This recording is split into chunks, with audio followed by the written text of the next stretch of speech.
And hello, everybody. This is Gamer with Opinions, Dentatus from War Alliance on 119 in the game of Infinity Kingdom. Welcome back to this tutorial series. Today, I'm gonna make two videos. This first one addresses tips and hints for new players and free-to-play players as to how to be able to maybe make the most of what you got or what you can invest in a game. So the first tip, activity. Be very active in an alliance. If you aspire to be in a good alliance and have access to a lot of rewards from that alliance and perks, you need to earn your place there. Activity is the safest way of doing it. You might not be the one that spend the most. You might not be the one that is the biggest or know the most. But if you are very active, you are a very, let's say, indispensable asset to your alliance. Active player are the strength of an alliance, so make sure of that. Two, be courteous. Please, when you go into an alliance, don't barge in trying to, be big or whatever, or this or this and that. There's a lot of people everywhere that knows games and that knows how to play them, so you will always find usually a basic core of people in an alliance that do know the game up to a certain level. You might have things that they don't know, and there are ways to share that with people. First, look at their Discord and see what they do have as documentation, and then maybe you can ask for tips and hints on something that you think that you master pretty well. And if you see that what they tell you is, less than what you know, then you suggest your own rationale or solution.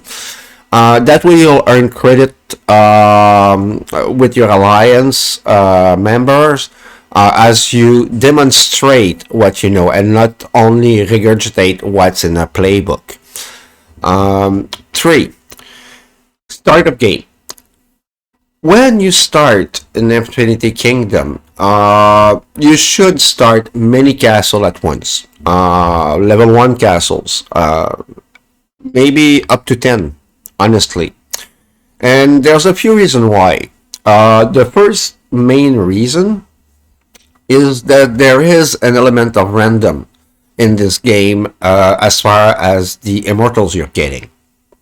So having multiple generations of those will enable you to select the castle that has the best potential for what you want to build. Secondly, you can move those castles to wherever you want up to level 9, all right, for free. Secondly, that way, make sure that your castles, they are on different servers. So that way you are able to monitor world chat and kingdom chat and see what's what in that server. If you see that the playing condition on the server are iffy, you have up to 9 other options, to have a good house. So I advise you to build multiples from the start. Just so the one that are not satisfactory for any reason, just let them sleep. So it doesn't matter. You can eventually reactivate them and turn them into farms. Farms are very good for an alliance. That'll be explained. So I already explained a bit. I'll explain that in another video. So those are the three very basic rules. So that you get a good start in a game. Now we're gonna talk about servers and kingdom. Servers in Kingdom, they are pretty hard to evaluate sometimes. What you want to do at first is really get into a minor outfit. You don't care about the speed you're going to grow. Sorry, I'm just going to cough a second.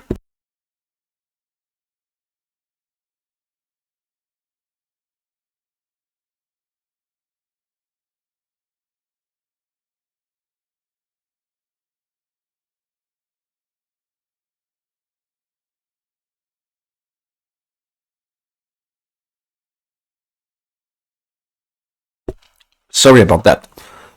Still have that cold.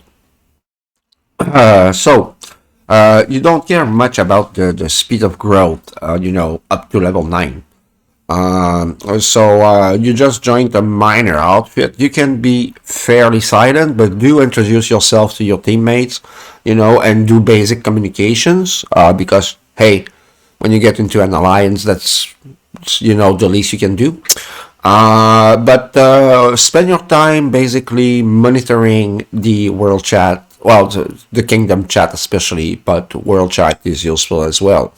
And just leave the game open and scroll back into the messages. What you want to see is this a drama server?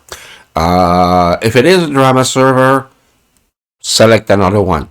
Telling you, so save yourself headaches. Secondly, is this a farm server? Farm server meaning basically one alliance is very strong and all the rest are not really good enough to be able to mount a resistance against the ruling faction. So basically, they are usually dominated and exploited and used as farms. Or at least as a reward farm, meaning that the ruling alliance, which is usually spread over multi servers, what they do is that they will move in players, move out players, and those players are there only to participate in some events and get the maximum rewards, so that they can boost up, so easily. So it's a fairly cowardly way of doing it, but to get power, people will do anything. So if it's a farm server, again, don't select it. What you want is a server. What you're looking for is a server that has one, a fairly structured ruling system. The alliances are in a council. They do talk and they do manage. They don't throw bravado at each other and threats and this and that. They actually negotiate and work together for the kingdom while remaining competitive.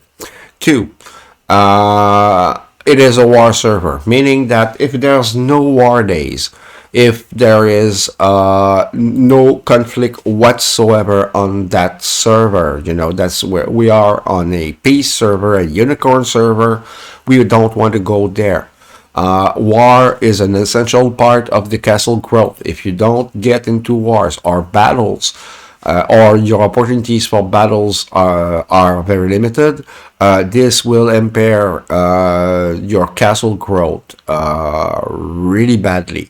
So you don't want to get into one of those setups. And anyways, it's a war game. If you want to have fun, there's gonna have some action. Otherwise, you're gonna stare at the screen and push buttons all day long. That's kind of dull. Don't you agree? Anyways, so those are the basic tips and hints. One last thing, for free to play players, it's really hard to get in a very good alliance with a free to play build unless you're getting there early on the server life.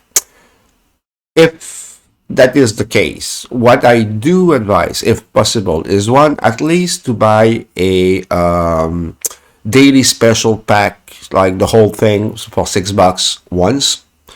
When you get into the alliance as kind of a introductory gift, because you're gonna get a lot of those gift boxes from other players, right? So just to show that you may be poor, but you're not a moocher. That's the first thing. And second, be very helpful. Do whatever you can for your alliance. If it means moving into a farm alliance of theirs for a while until you grow and can join a major roster, well, do it. I mean, so you got to do what you got to do with the resources and the limitation you've got, right? It's not everybody that's going to throw hundreds of or thousands of dollars in these games, and people that throw thousands and thousands of dollars in these games. Well, I'll refrain from commenting, but I don't think it's very smart. So, anyways, those are the basic tips and hints to get into an alliance and to get an early game that is good. Follow the castle building instruction. I will go deeper and further into castle buildings and stuff because for the higher levels, you need more knowledge. So I'll be sharing that when my castle is level 30, which it'll be very soon. I expect 24 hours. I'm on 28. I'm just waiting on the stones. And the walls is already started. That's the only requirement left. It'll be sped up, of course. So that's it. So until next time, this was Gamer with Opinions, Dentalis. So be active, be courteous, create many castles at the start so that you get many immortal generation to be able to select the best. Be careful about selecting your server, and everything should be fine to have a good game. Please do subscribe, share, like, comment. Comment is what I need to be able to improve. You have questions, please leave them in the comment section, even the war player. That helps drive the algorithm for YouTube, thus helping this channel grow. It is a very young channel. Until then, well, take care everybody, and I will see you in next video.